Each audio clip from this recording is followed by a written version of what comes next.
अस्सलाम वालेकुम नाज़रीन, आज हम गुफ्तगू करेंगे चौधरी निसार अली ख़ान के हवाले से, जो कि 3 साल के बाद पंजाब असम्बली पहुंच के और वो चाहते हैं कि जो सूबाई असम्बली है वहाँ पे रहकर वो अपना कोई किरदार अदा करना चाहते हैं। एक प्रेस रिलीज़ भी उन्होंने जारी की थी जिसके अंदर डिटेल उन्होंने दी कि अगर मैं इस्तीफ़ा भी दे दूँ तो दोबारा से जो है वो बाई इलेक्शन में जाना पड़ेगा, बाई इलेक्शन में जाने के लिए अवाम का पैसा ज़ाया होगा। इस किस्म की दलीलें वो पेश करते रहे और अब उनको ये ख़्याल आया 3 साल के बाद कि मुझे हल्के की नुमाइंदगी पंजाब असम्बली के अंदर करनी चाहिए। इस पे हम बाद में बात करते हैं। पहले मैं आपको थोड़ा सा बैकग्राउंड बता दूं। चौधरी निसार अली ख़ान जो है वो पाकिस्तान की सियासत के अंदर एक बहुत ही इम्पॉर्टेंट उनकी हैसियत रही है। 85 से वो पार्लिमानी सियासत का हिस्सा रहे हैं, मुतअद्दिद बार जो हैं वफाकी वज़ीर रहे हैं। PMLN के साथ उनका जो लगाव है या उनका जो एक ताल्लुक़ था वो बहुत लंबे अरसे का ताल्लुक़ था। वो तकरीबन हम ये कह सकते हैं कि 3 दहाइयों तक मुहीत है वो नवाज़ शरीफ के साथ उनकी जो एसोसिएशन थी। अब 2018 में 17 में जब उनके ख़िलाफ़ पनामा केस आया और पनामा के फ़ैसले के बाद जिस किस्म की उन्होंने अप्रोच अपनाई नवाज़ शरीफ साहब ने, आपको मालूम होगा कि वो GT रोड के ज़रिए लाहौर गए और रास्ते में जहाँ जहाँ वो रुकते रहे वो अदलिया को और इस्टेब्लिशमेंट के हवाले से वो शदीद उन दोनों इदारों को तनकीद का निशाना बनाते रहे। ख़ासकर वो बेंच जिन्होंने नवाज़ शरीफ के ख़िलाफ़ फ़ैसला दिया था।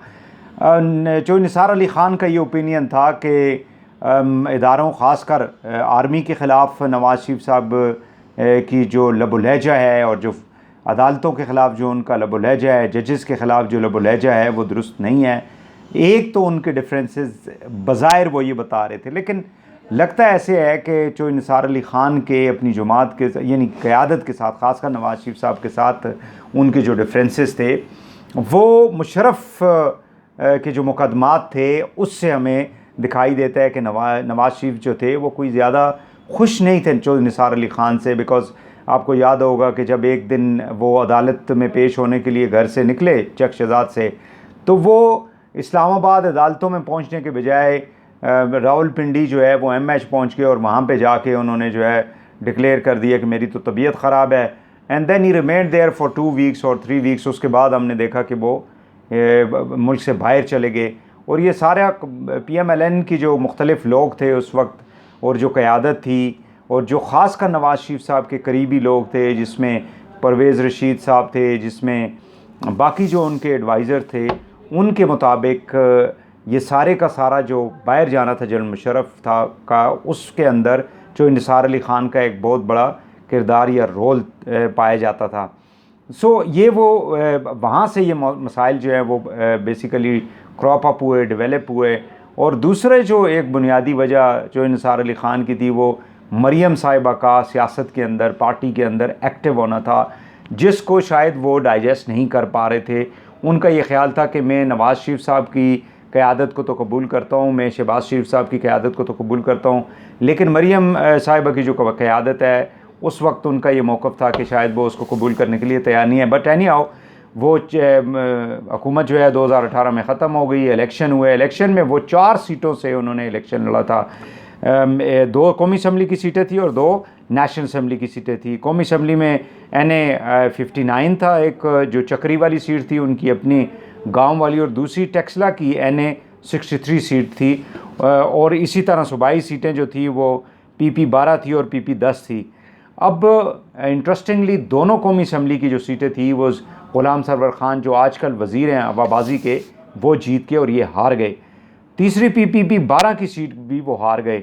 और 2 PP 10 की जो सीट थी जिसके ऊपर अब वो सूबाई असम्बली में पहुंच गए हैं हल्फ उठाने के लिए, वो जो सीट थी उसके ऊपर उन्हें कामयाबी हुई और तकरीबन 53,145 वोट लेकर वो कामयाब हुए थे। लेकिन सवाल ये पैदा होता था और उस वक्त काफ़ी ज़्यादा इसके ऊपर डिबेट भी होती रही कि 3 सीटों के ऊपर नाकामी जो है वो रिफ़्लेक्ट करती है कि जो निसार अली ख़ान की जो अपनी जमात से अलहदगी थी, PMLN से जो उन्होंने जुदाई हासिल की, अलहदगी हासिल की इलेक्शन के लिए, यानी उन्होंने किसी और पार्टी को भी ज्वाइन नहीं किया था, लेकिन आज़ाद हैसियत से जब गए तो उनके जो वोटर्स थे, वोट जो है वो तकसीम हो गया।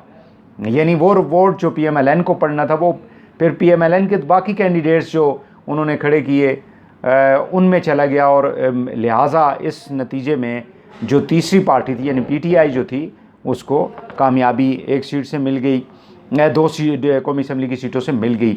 सो ये एक ज़ाहिर है कि जो निसार अली ख़ान के लिए सियासी एतबार से एक बड़ा धचका था, एक बड़ा जो था वो नुकसान था, और उनके लिए फेस करना जो था सियासी एतबार से, सियासी ख़ासकर अपनी जमात के लोगों को वो काफ़ी मुश्किल हो गया था। गो कि उन्होंने धांधली के इल्ज़ामात, शदीद धांधली के इल्ज़ामात जो हैं वो लगाए थे अपने ओपोनेंट्स के ऊपर। अब जबकि 3 साल के बाद, अब देखें ना, कानून सबसे बड़ा अलमिया इस मुल्क के अंदर ये है कि प्रोविंशियल असम्बली के अंदर कोई ऐसा कानून मौजूद नहीं है कि कितने अरसे में एक मेंबर जो है वो हल्फ उठा सकता है। 3 साल तक आपने जिन लोगों से वोट लिया, पूरा एक हल्का जो है वो महरूम रहा तरक्याती कामों से। जो फ़ंड्स वहाँ पे मिलने थे, जो फ़ंड्स वहाँ पे जाने थे, पानी के मसाइल हैं इन इलाकों के अंदर, लोगों के रोड्स के मसाइल हैं, हेल्थ के मसाइल हैं, एजुकेशन के मसाइल हैं। जो निसार अली ख़ान जैसी शख्सियत, इतने 40 साल से जो शख्स सियासत के अंदर, 36 साल से पार्लिमानी सियासत के अंदर मौजूद हो, और वो इस किस्म का कोई फ़ैसला करे, ज़ाहिर है कि वो यकीन नहीं आता। अब वो मुख्तलिफ़ किस्म की वजूहात जो है वो बयान करेंगे, जिनका जो है आई डोंट नो कि वो वहाँ के जो वोटर्स हैं, वहाँ की जो अवाम है, वो किस नज़र से इस सारी सूरत हाल को देखती है। अब एक और बड़ा सवाल ये पैदा होता है कि जो निसार अली ख़ान जो हैं वो जब आ जाते हैं असम्बली के अंदर, आ गए, तो क्या ये किसी के कहने के ऊपर आए हैं? क्या कोई इशारा उनको मिला है? बुज़दार की हुकूमत के लिए कोई ख़तरा होंगे? PMLN के साथ उनकी कोई अंदरूनी तौर पे कोई डील हो चुकी है? शहबाज शरीफ के साथ उनके ताल्लुकात ज़ाहिर है कि वो उसी तरह हैं। बड़े मियाँ साहब के साथ उनके ताल्लुकात बेहतर नहीं है, लेकिन शहबाज साहब के साथ उनके ताल्लुकात जो हैं वो मौजूद हैं। तो आया पंजाब असम्बली के अंदर कोई इन हाउस तब्दीली आने वाली है? बुज़दार साहब जो हैं उनको फ़ारग करने के लिए किया जा रहा है, एक जॉइंट कैंडिडेट भी उनको बनाया जा सकता है। आपको हमारी जो यूथ है उनको तो याद नहीं होगा, 1995 में सरदार आरफ नकई जो थे वो एक सीट उनके पास थी अपनी, और कोई सीट नहीं थी। मरकज़ में मोहतरमा शहीद जो थी वो वज़ीर आज़म थी, और पंजाब के अंदर एक तब्दीली लाई गई और एक सीट के ऊपर जो है उनको चीफ़ मिनिस्टर बनाया गया, जो सितंबर 95 से अक्टूबर 96 तक, यानी 3 अक्टूबर तक वो वज़ीर आला रहे।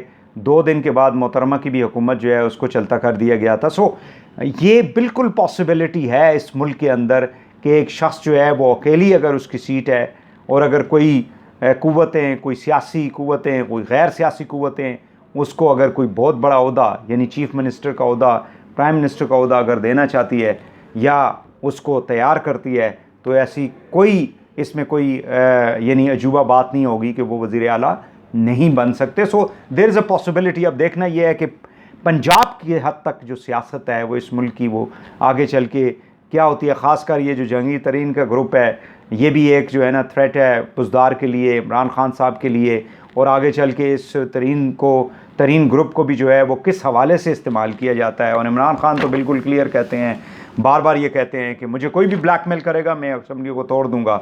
सो आया ये असम्बलियाँ अपना वक्त पूरा करेंगी या साल कबल, 1.5 साल कबल जो है इलेक्शन में चले जाएगी ये असम्बलियाँ? ये तो आने वाला वक्त ही बताएगा। लेकिन जो निसार अली ख़ान साहब जैसा शख्स जो है, इतना बुर्दबार, इतना डीप थिंकिंग रखने वाला शख्स जो है, उसने अपने आप को एक लंबे अरसे तक, इन 3 साल आप पार्लिमानी सिस्टम से जीत कर भी अगर बाहर रहते हैं तो जाहिर है कि आपके ऊपर सवालात उठेंगे कि आप जैसा तजुर्बेकार एक्सपीरियंस्ड पॉलिटिशियन जो है वो इस किस्म की अब उसको हम क्या नाम दे सकते हैं, इस किस्म का फ़ैसला कैसे कर सकता है कि वो असम्बली से बाहर है। और दूसरा, पहले भी मैंने कहा था कि ऐसा कानून होना चाहिए कि मेंबरान को एक स्पेसिफ़िक पीरियड ऑफ टाइम के अंदर जो है वो डिसाइड करना चाहिए कि वो असम्बली के अंदर आ रहे हैं या नहीं आ रहे हैं। और 3 साल तक हल्के के लोगों को इस तरह से बिल्कुल आप गुमगू की कैफियत के अंदर रखना, ये बिल्कुल सरासर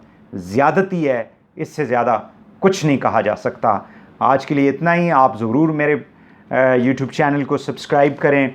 अपने सवालात जो हैं उनको भी ज़रूर पोस्ट करें, बताएं कि जो इश्यूज़ हैं उनको आप अपने इलाके के इश्यूज़ को अगर आप हाईलाइट करवाना चाहते हैं तो उन पे हम बात करेंगे।